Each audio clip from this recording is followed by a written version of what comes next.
welcome to the Pursuit of Hoppiness and an interview with Neate of Alibi Brewing, who currently wears the crown of the Champion Exhibitor at the Brewers Guild of New Zealand Awards.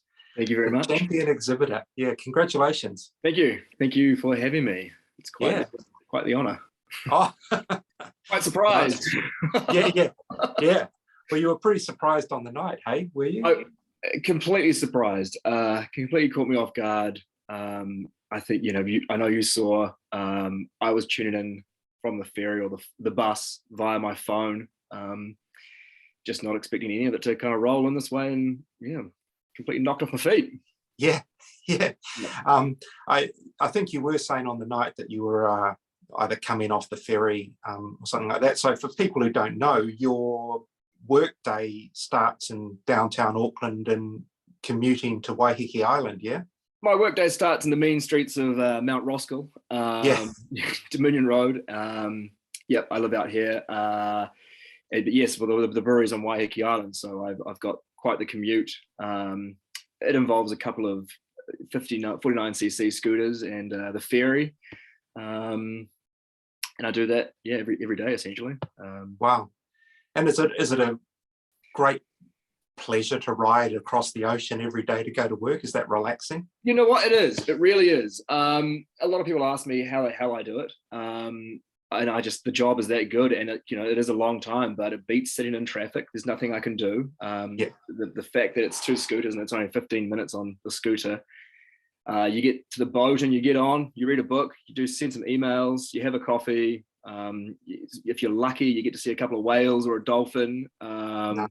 It's pretty magical. I am extremely lucky. And then getting to the island, it's a lovely place. And for those who don't know, you're in a pretty special setting there as well.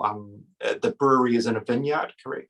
Correct. We're the parent company is Tantalus Estate, which is a winery. We're in the Onotangi Valley, across the road from the golf course there. And so underneath the restaurant is where the Brewers Lounge and the brewery is. We're kind of tucked away. But yes, slap bang in the middle of a vineyard on top of a hill. So lovely views. Rolling hills, rolling vineyard. Beautiful place. Yeah. So before we figure out how you ended up there and then what you're doing there, like, how did you come to the brewing side of things anyway? Because I think you had a wine background, wasn't it? Yeah.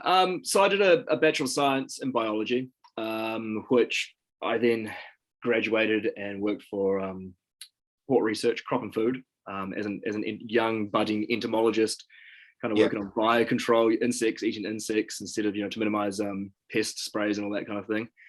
I did that for over a year and they ran out of funding. So I had to find a job and end up with my lab skills, getting a job at Oyster Bay, the production facility out in West Auckland.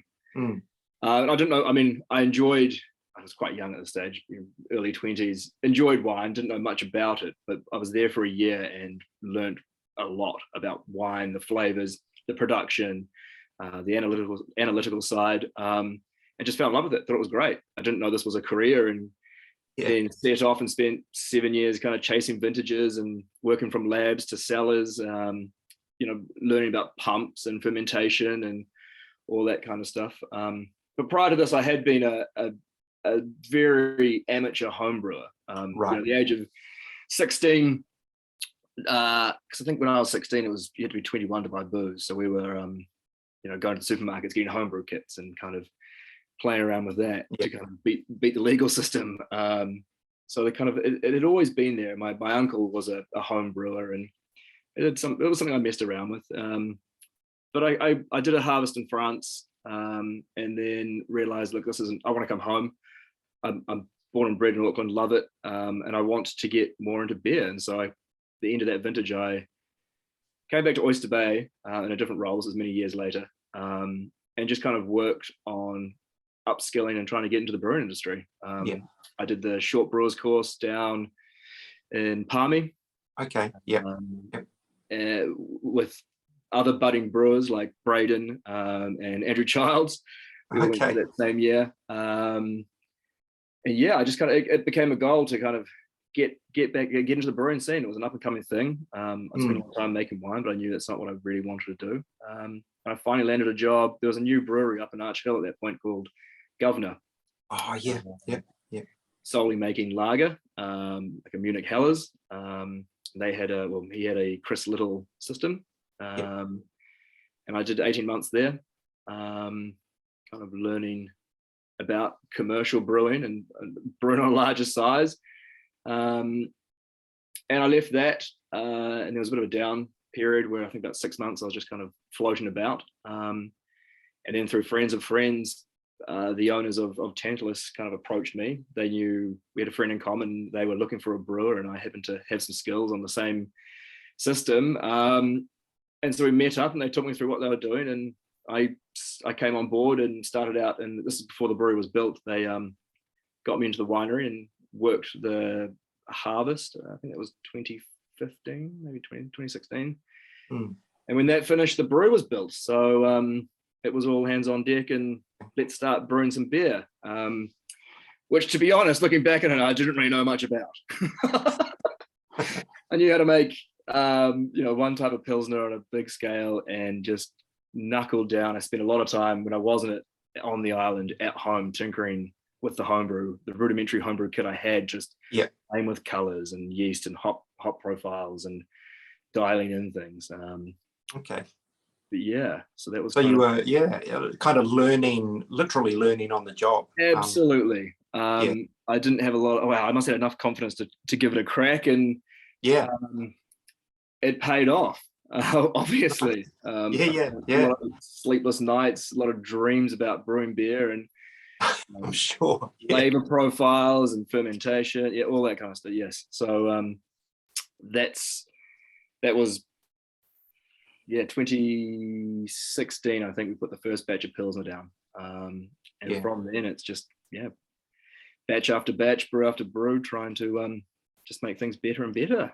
Yeah, and there, on that note, there seems to be a little bit of a, I don't know if there's a cyclical nature to what you do, because I guess on the vineyard there is an on and off season to an extent.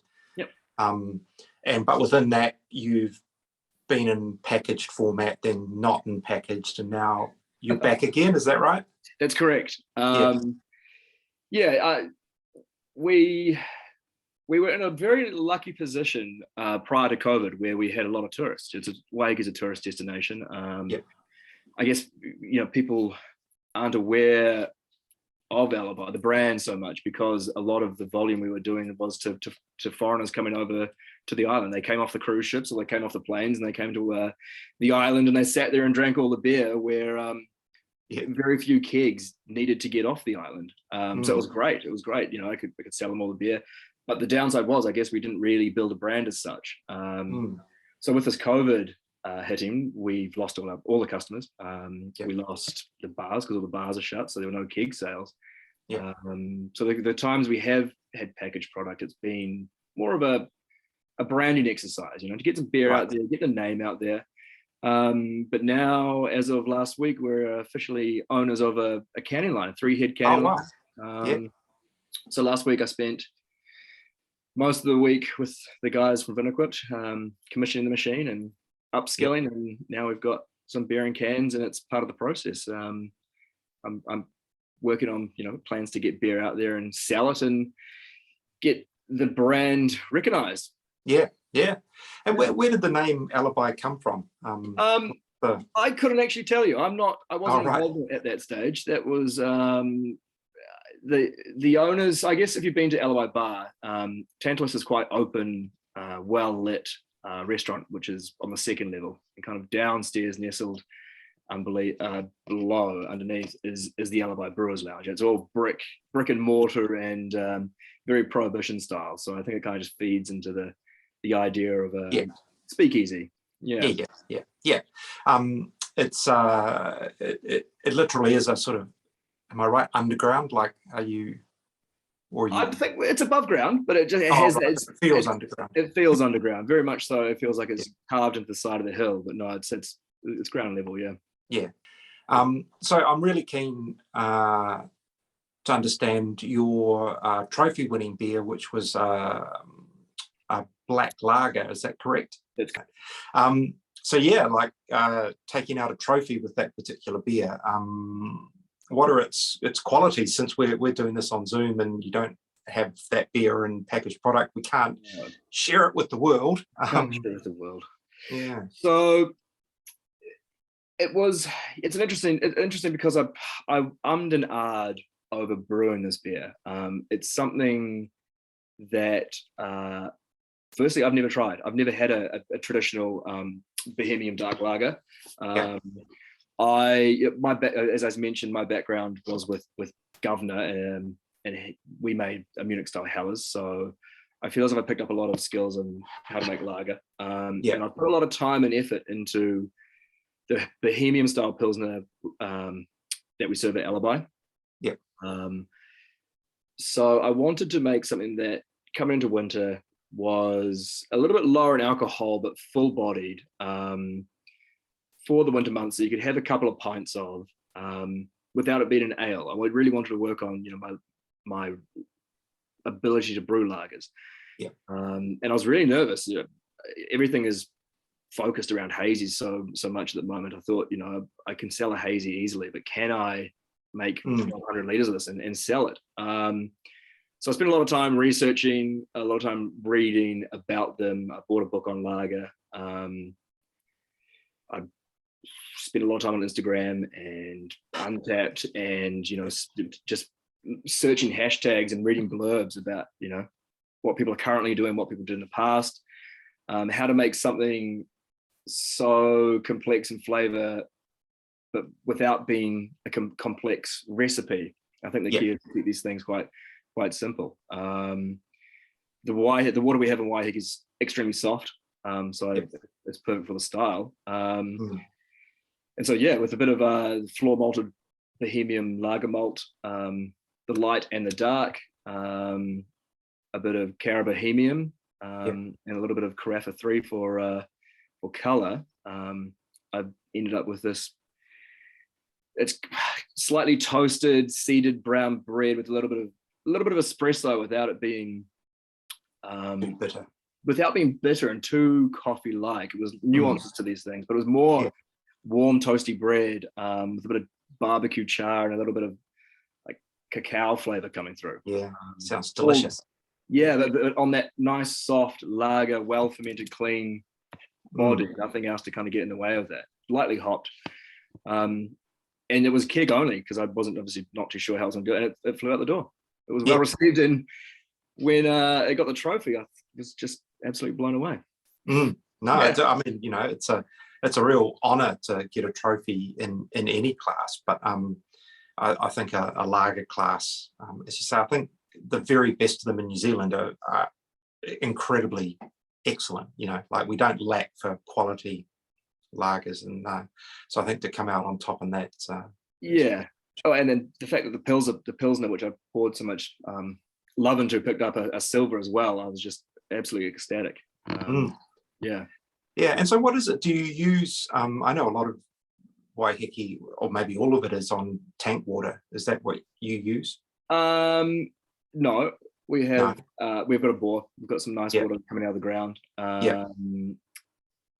It does change over the year. I think in winter we get a bit more rainwater that feeds into the system. But mostly it's pretty darn soft and coming out of the ground. Great. Really lucky. So you've ended up in a perfect environment to make those styles of beer. Sometimes I don't have any water additions at all. Nice. But no, I have started adding a bit more just to get a bit more for the yeast health mainly, rather than kind of sharpening up the beer at all. And what size kit have you got? It's quite small. Well, it's a 12 hex system, but there's no room for expansion. We've because we've got the restaurant above us and the Brewers Lounge behind us. We've got 4 fermenters.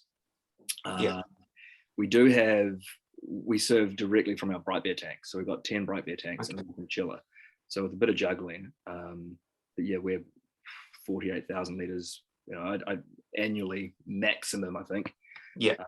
Because I do like to, there's always going to be a lager in there, and that's minimum 6 weeks. So it does kind of slow down production. I would say though, your clientele as a rule are going to want that style of beer, though, aren't they? Yes, they're very much a green bottle crowd. Yeah.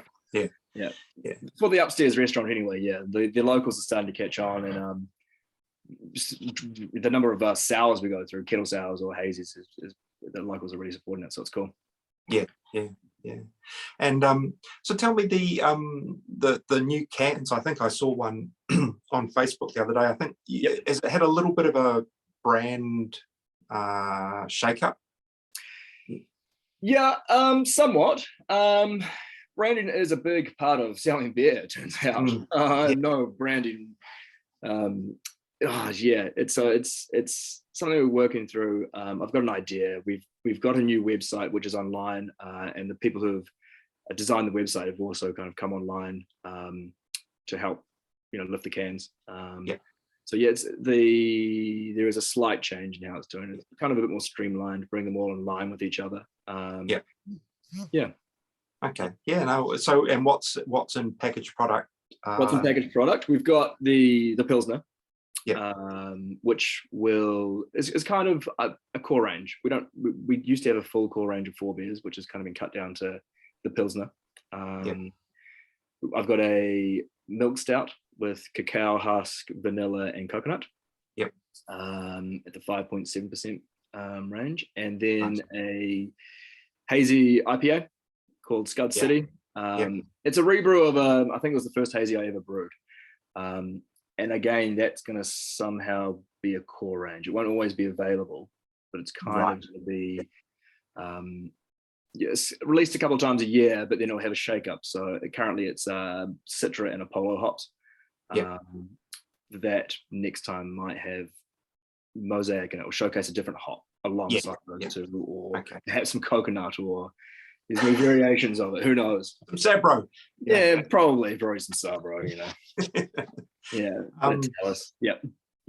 Hey, and tell me, I mean, this was in train all along, wasn't it? This hasn't been as a response to the Brewers Guild Awards. It's just a nice, timely intersection of events. Yeah. And absolutely, this was not. That we pushed play on Caroline almost a year ago, but with COVID and shipping delays and the Suez Canal blocking and everything else, it's taken this long to kind of get it off the ground. We had a boiler that blew up just before COVID, so I couldn't brew, and then we couldn't get people over to fix it because of COVID. It's just fantastic timing. Picking up those awards, a month out from Canning, it's a gift, really. Yeah. And has the phone been ringing hot? Yep, it has. We're bringing the cans over. They're selling extremely well. So they should be in the shops. This weekend being in November. And so assuming COVID is going to allow Auckland to open up in coming weeks, and even the borders open, hectic summer ahead, I imagine, for you. Well, I hope so. The island still has a few issues to overcome. Staffing is a big one. Is because of COVID, a lot of people have gone home. Staffing numbers are down. We're a big operation, and although the beer is available throughout Tantalus upstairs, we're not sure if we've got enough staff to open Alibi at this stage. All right. That might be stage 2 in the new year, so it might be a couple of months away before, hopefully early February we can open up and start Alibi going. But I think it's going to be so hectic, we're going to need all hands on deck. So if there's someone watching this that wants to commute to Waiheke and work in a really cool bar, they should hit you up. Please come along. We need you. Yeah, absolutely. Yeah, it's a shame. It's a great place to work. The island's a lovely place. But there's just, with what's happened, and the island does rely heavily on foreigners for work. And COVID's just really shaking that up. Like with unemployment in New Zealand at record lows, it's not like there's heaps of other people sitting around waiting. That's correct. It's tough. It is tough. So with that being said, we're changing focus and trying to get the beer out there in other ways. Stop. The beer needs to keep going. Yeah. Oh, it's brilliant, Bernard. Well, yeah, as we started this, congratulations on Thank you very much. on a pretty epic achievement for a small hidden away brewery. Yeah. So. Yeah, I'm chuffed. It's been a long, hard road, and it's starting to pay off. And I'm really excited. I'm excited about the beers that are coming up soon. The fact we've got cans and building the brand. It's all kind of exciting again. Yeah. After Brilliant. a year of sitting on your laurels waiting for COVID to pass. Yeah. Well, you can't rest on your laurels now. There'll be people will be expecting you to win Champion Microbrewery or something next year. So yeah, no pressure, right? yeah, I suppose the thing with that, and that's an interesting one. I have had one person ask me sort of how someone can win a Champion Exhibitor with only, I think, 3 beers that medalled out of 4. But it's for people who don't understand it, it's decided on different criteria to the different Champion Brewery classes, which are points that are accrued by all the beers that are entered. So in the microbrewery, just to explain to people, Three Sisters won that, and it was based on how many golds and silvers and bronzes, and it's just a total. Whereas the Champion Exhibitor is a point system, but then divided by the number of entries. So it gives it's an equalizing kind of system. Yeah, I guess. Yeah. Is that a fair explanation of how it works? That's fair. Yeah. It took me a while to realize what I'd won. I was like, oh yeah, how'd that work? Okay. Yeah. And the bottom line is you entered, I think, 4 beers and won medals with 3, and one of them was a trophy. So I came out with 5 awards on 3 beers. Well, 4 beers entered. Yeah. Yep. Yeah. So that's right. So it's pretty special. Yeah. Yes. So yeah, the pressure is there to kind of retain that, but is what it is. I'm happy to try again. Yeah. And I think from what you're saying, it's the gist of what's coming out at Alibi is it's small volume but perfectly formed. Thank you. I'm not going to say it, but I'll leave you guys to decide that. Yeah. That's what I'm saying anyway. Thank you. So yeah. Cool. Hey, look, well done again, Bernard, and thanks for taking the time to have a chat with us. And we'll catch you over on Waiheke one day soon, hopefully. One day soon. If you can't, pick up our cans when you see them. Keep us stocked. Can't wait. Hey, thanks so much again. Real pleasure to talk to you, and enjoy your summer. Will do.